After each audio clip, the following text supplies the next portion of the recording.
Glorificado seja o nome do Senhor nosso Deus. Você está aqui no canal Rascunho Teológico. Eu sou o pastor Edivaldo Pereira. Nós vamos para a aula, segunda aula de Hamartiologia.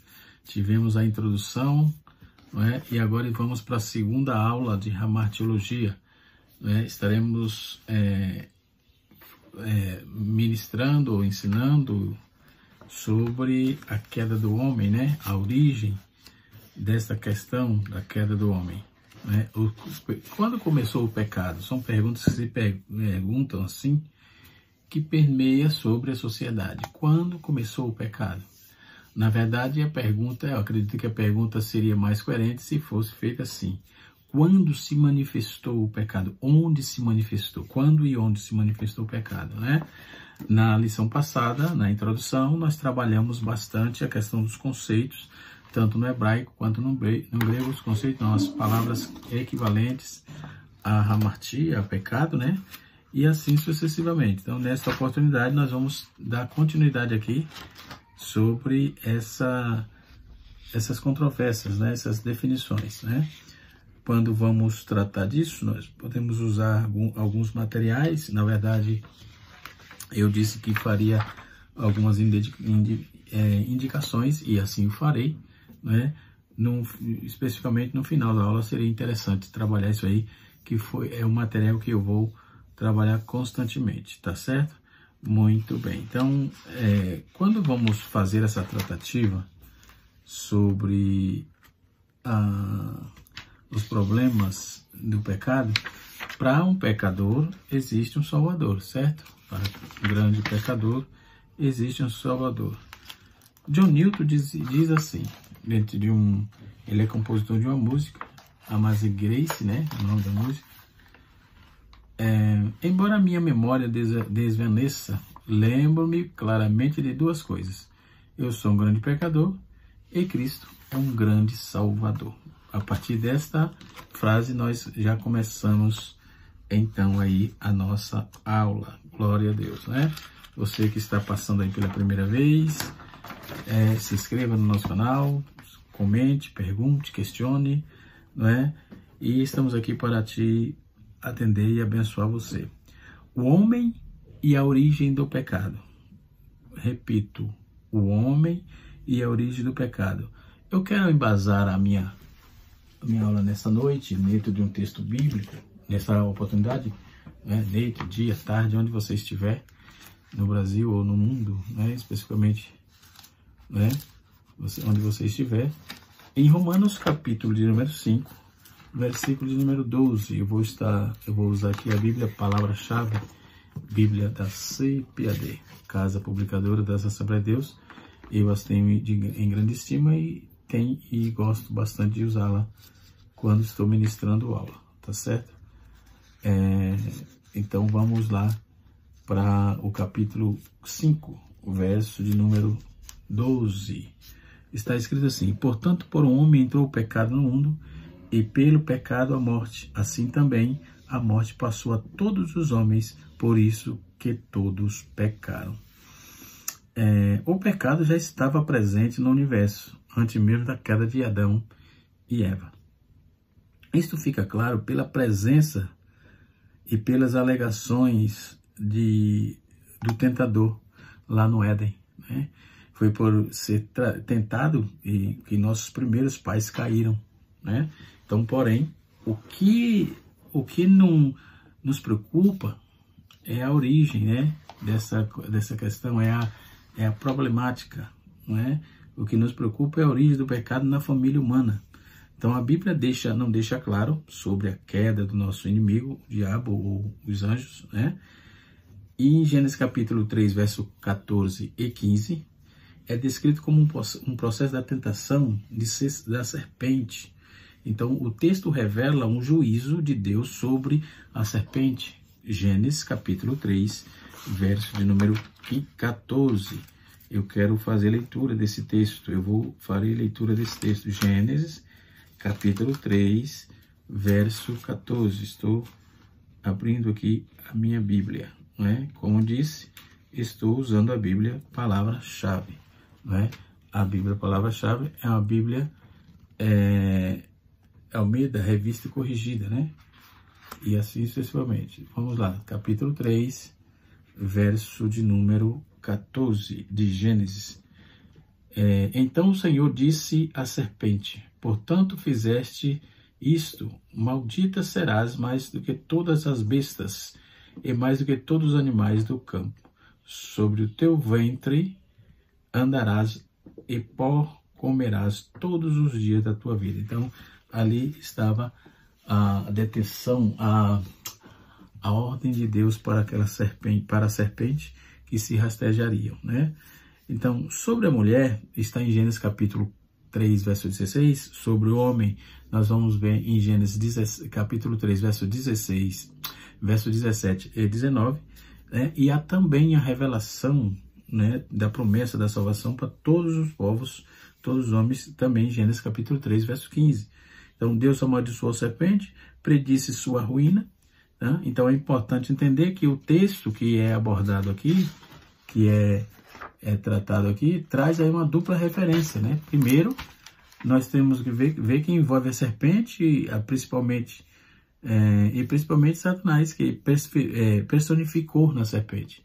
Então, assim, em uma última análise, o juízo de Deus foi dirigido a Satanás, ok? Onde se originou o pecado? Aí de onde vem sempre as perguntas. Esse livrinho aqui, de William Menzies e Stalin Orto, Doutrina Bíblica, com uma perspectiva pentecostal, não é? Da CPAD também, não é? Ele nos aponta perguntas assim: a origem da humanidade, ou quando, e depois vem a questão, quando começou o pecado? O homem foi criado um ser bom, um ser reto. Deus diz: façamos o homem a nossa imagem conforme a nossa semelhança. Gênesis 3, 26, né? Gênesis 1, 26, aliás. Entretanto, por transgressões voluntárias, o homem caiu, incorrendo não somente na morte física, mas também na morte espiritual, que é ficar separado de Deus, né? Nós somos seres humanos, né? E essa pergunta vem sendo feita através dos séculos, né? Porque as pessoas são capazes de pensar. Trata-se de uma importante pergunta, ou melhor, porque as respostas elas são apropriadas também. O significado da vida permanece incerto, não é? Ou seja, um bom ponto de partida para essa discussão seria o reflexo de duas passagens do texto de Salmos. Quem é o homem mortal para que te lembres dele? E o filho do homem para que o visites? Contudo,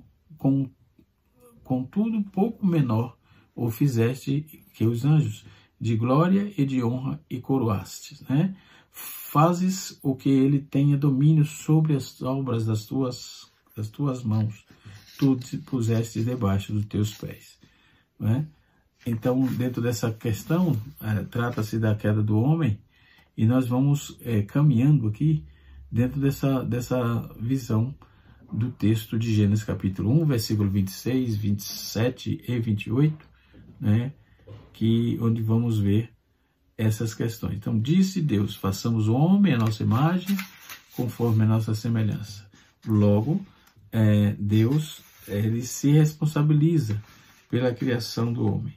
Mas e o pecado? Quando começou? Aí vem a natureza, né? E eu coloquei aqui de onde se originou o pecado.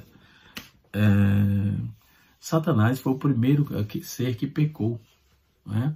Após a sua influência maligna, os anjos que o seguiram foram também contaminados pelo pecado, né?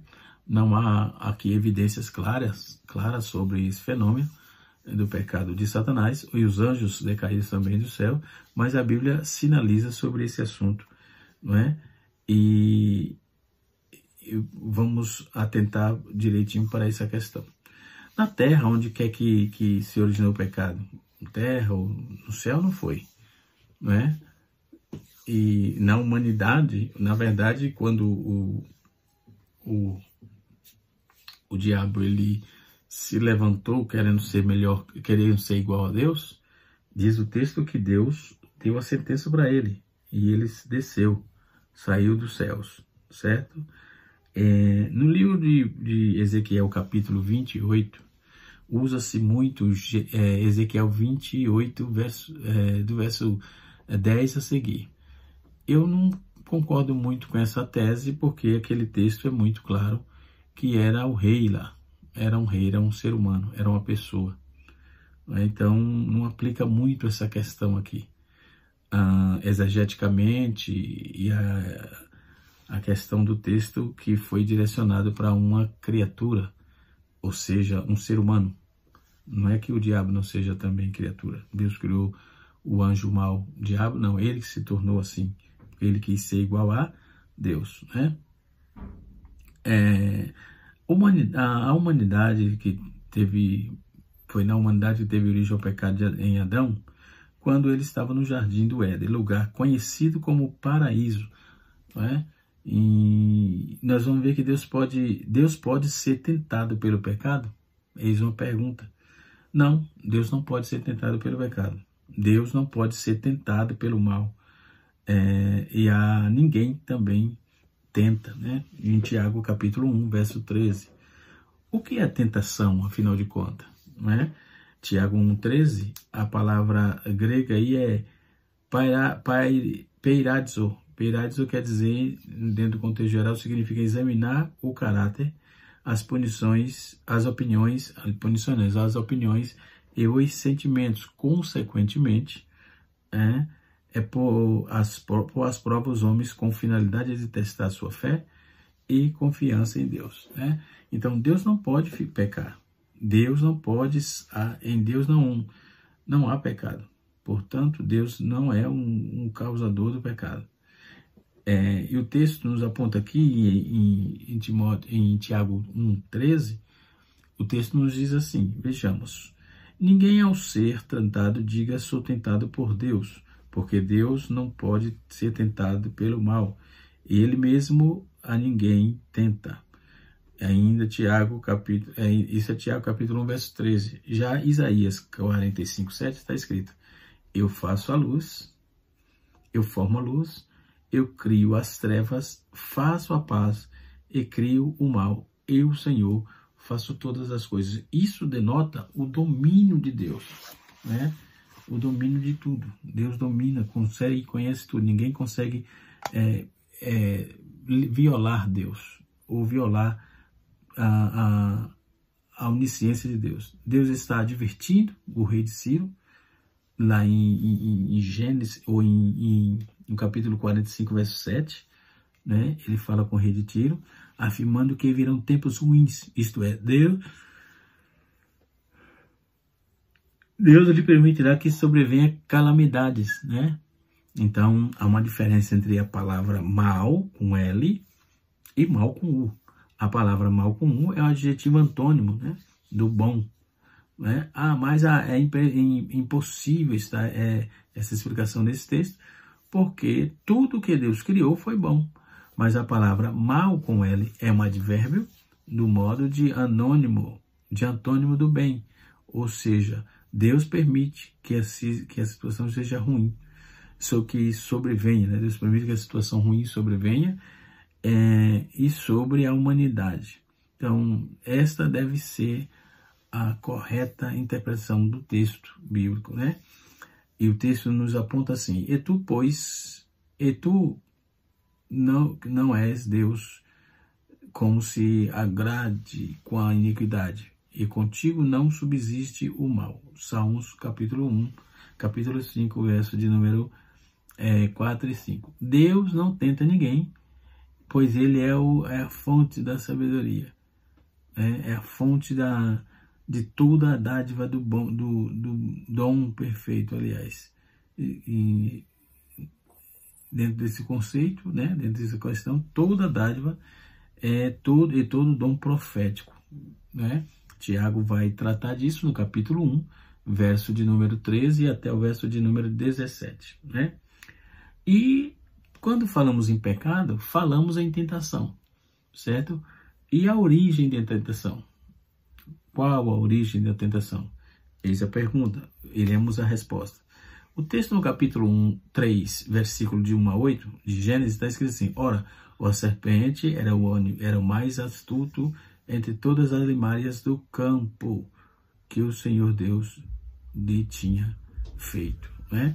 É razoável deduzir que a serpente, que naquele tempo deveria ter sido aí uma criança, uma criatura famosa, né, foi um agente empregado por Satanás, ou seja, o qual já havia tido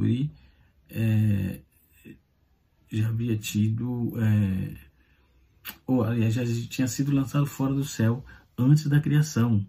Né? Quando vamos a Ezequiel capítulo 23, versículo de 1 a 13, Isaías 14, versículo de número 12 e 15. Né?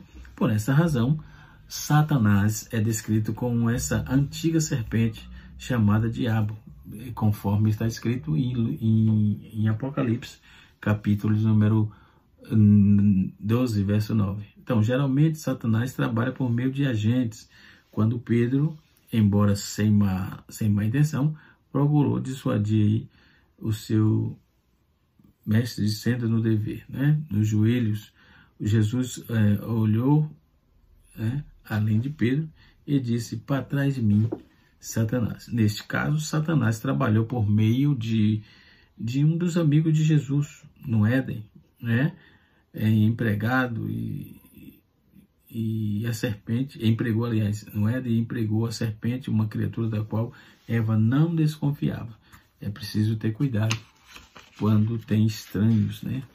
E assim sucessivamente. Aí o texto diz que Eva não teve cuidado. Quais as possibilidades de tentação, certo?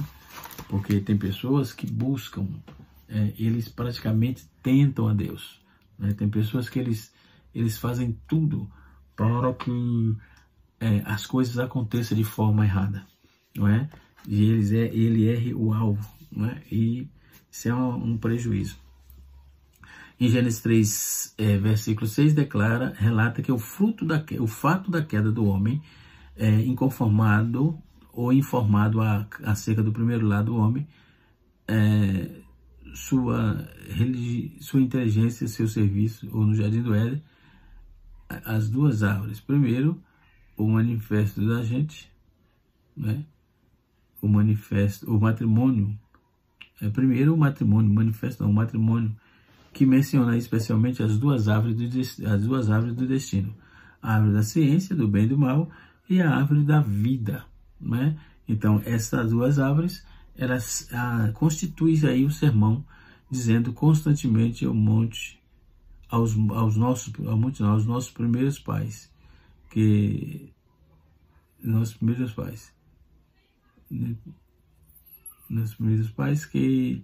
e seguidores bem rejeitados do mal, e tereis a vida. Então, essa essência do caminho da vida, encontrada nas Escrituras, conforme está escrito em Deuteronômio, capítulo 30, verso de número 15. Então, a árvore proibida que foi colocada ali, para prover um teste pelo qual o homem pudesse amostrar livremente as escolhas a servir a Deus. Dessa maneira, desenvolver o seu caráter sem vontade livre. O homem deve ter, nós temos que, deixa eu ver aqui, vamos notar aqui, vamos observar. Nós temos a Bíblia, nós temos o texto que eu citei aqui, em Deuteronômio capítulo 30, verso de número 15, nós vamos observar e notar que a Bíblia, a árvore proibida, é porque foi colocada ali para que provê um teste aí do qual o homem pudesse amorosamente ou livremente escolher a servir a Deus. Desta maneira, desenvolver o seu caráter sem vontade livre. O homem deveria ter sido meramente uma máquina. Então, o rabino messiânico Marcelo Ventura, diz na tradição judaica do livre-arbítrio que a capacidade que o homem tem em responder, que o homem tem, esse conceito de maneira a desenvolver o caráter sem vontade livre e tal, E nós vamos ver que a tradição que o homem tem em poder tomar decisão más ou boas ou más e vice-versa, né? Então, a árvore do bem e do mal no Éden foi a oportunidade que o primeiro casal teve de experimentar na prática o livre-arbítrio. Infelizmente, ambos falharam na liberdade que possuía em tomar as decisões. E a sutileza da tentação. A sutileza é mencionada com característica distinta da serpente, não é? Com grande astúcia, né, de oferecer as seguintes, de oferecer as sugestões, as quais a serem abraçadas, né, abrem caminho e desejo aos atos pecaminosos, né, embora começa falando aí que com a mulher o vaso mais frágil, ok? Outro ponto de partida interessante é que a serpente ela faz 3 perguntas retóricas para tentar aí pôr dúvida nos decretos de Deus. Dúvida sobre a bondade de Deus, dúvida sobre a retidão de Deus e dúvida sobre a santidade de Deus, né? Ela espera que Eva esteja só. Note a astúcia que dá mais aproximação a isso, né? Ela torce as palavras de Deus, conforme está em Gênesis 2:16 e 17, 3:31.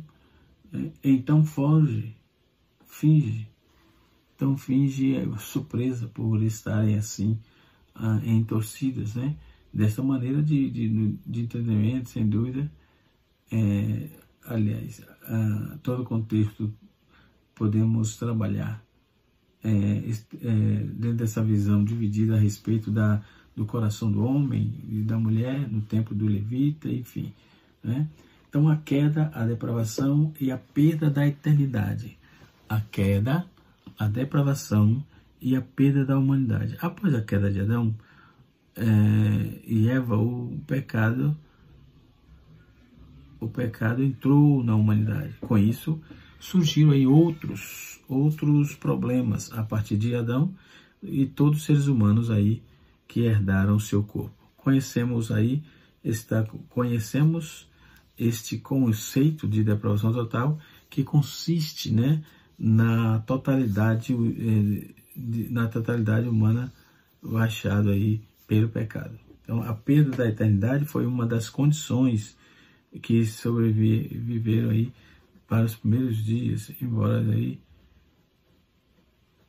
dentro dessa questão debaixo do pecado, a perda da identidade foi a perda da eternidade, foi uma das expressões das consequências que sobreviveria sobre o próprio casal. Então falaremos sobre esse conceito, né, sobre essas consequências do pecado, né? Isso é um fato abrangente, porque você não consegue exaurir tudo, que vai surgindo coisas novas, fatos novos, por tudo motivo para pecado. É tenso, né? Então, o que significa pecado original, né? O efeito da queda arraigou também profundamente na natureza, né, humana, que Adão, como pai da raça, né, transmitiu a seus descendentes a descendência de Abraão, né? Quando que significa o pecado original? Significa o efeito da queda originou-se tão profundamente na natureza humana que Adão, como pai da raça humana, transmitiu aos seus descendentes, e é a tendência ou inclinação para pecar. Salmos 51, verso de número 5, aí sobre uma forma mais clara, né, e completa sobre a transmissão do pecado, né, e as teorias existentes sobre esse assunto nos capítulos aqui do material, né, aqui para frente, né, e assim sucessivamente. Vamos lá. As consequências do pecado. Romanos 6, verso 23, o texto diz assim: porque o salário do pecado é a morte, mas o dom gratuito de Deus é a vida eterna, por Cristo Jesus, nosso Senhor, né? Então, o pecado é, portanto, um ato como um Estado, com rebelião contra a lei de Deus, a lei a lei de Deus e o ato da vontade do homem, como na tradição sempre separação, né? Toda noiva, na verdade, é como separação de Deus, vem a ser o estado aí pecaminoso. Segue-se uma dupla consequência, o pecado traz o mal sobre si, por suas más ações, então incorre em duplas aos olhos de Deus. Duas coisas, portanto, devem se distinguir aqui as más consequências que se seguem os atos do pecado. Primeiro, o castigo virá, o castigo que virá no juízo. Então, as más consequências seguem os atos do pecado e o castigo que virá no juízo, né? Quais foram as consequências do pecado? Por exemplo, para Adão e Eva, ambos perderam a eternidade, foram expulsos do Éden e adquiriram medo, né? Então as consequências foram as mais drásticas possível, né? Ou possíveis. Ficaram sensíveis à morte, ao erro, à mentira e perderam aí a visão de Deus diariamente pela virada do dia, né? Para Adão foi simbolicamente o pai biológico, simbolicamente o pai biológico, o pai biológico da humanidade. Portanto, através dele, toda a humanidade herdou o pecado, e a terra também tornou-se maldição devido ao seu pecado, né? Como eu estou trabalhando dentro dessa visão aqui, quais eram as consequências, né?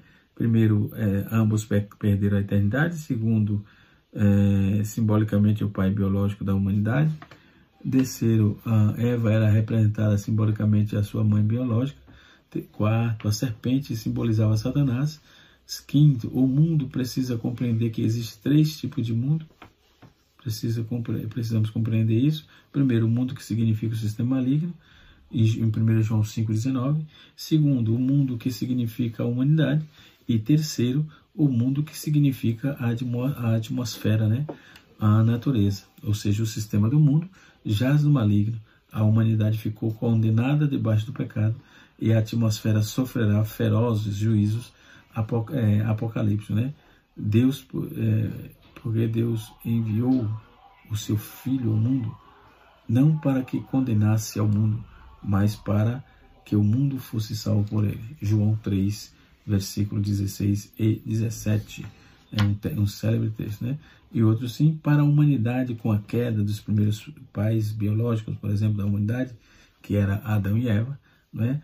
Todos os seres humanos nasceram debaixo do pecado. Consequentemente, todos os aspectos humanistas, todos os aspectos humanos, e estou com esse negócio de humanista na cabeça, né? Estamos estudando a lição da Escola Bíblica Dominical e vem trazendo esses conceitos, né? Para atentarmos, mas é importante. Vamos para a aula, continuemos. Então, esses aspectos humanos, né? E extras humanos foram atingidos aí a partir do pecado de Adão. O homem apresentou aí uma consistência, uma contingência num aspecto moral, ético, social, político, ecológico, psicológico, né? Isto é, em todos os aspectos, né? A morte como uma consequência danosa do pecado, né? A morte é uma consequência do pecado, então que tenhamos cuidado, né? A consequência mais danosa para a humanidade com relação ao pecado foi a inclusão da morte na história humana, que possivelmente não havia, né? Todos pecaram e destituídos estão da glória de Deus, né? Nos revela o cenário, em Romanos 6, 23, revela um cenário dantesco aí, de o fatal aí que foi transmitido para todos os que vivem, todos os viventes, devido e desobediente a Adão, e a desobediência, aliás, de Adão. Então, Paulo em Romanos, ele é um dos maiores escritores do primeiro tratado de teologia sistemática, né? E evidencia o aspecto teológico do plano da salvação, né? Adão e todos morreram em Cristo. Nós somos vivificados em Adão. Todos nós fomos morremos em Cristo e fomos vivificados, né? 1 Pedro, capítulo 2, versículo número 24, né? A morte espiritual em relação na relação do homem com Deus. Que Deus em Cristo nos abençoe. Na próxima hora estaremos dando continuidade, né? E assim sucessivamente. Deus abençoe, até a próxima aula, se Deus assim nos permitir. Canal Rascunho Teológico. Canal Rascunho Teológico, ensinando para transformar vidas.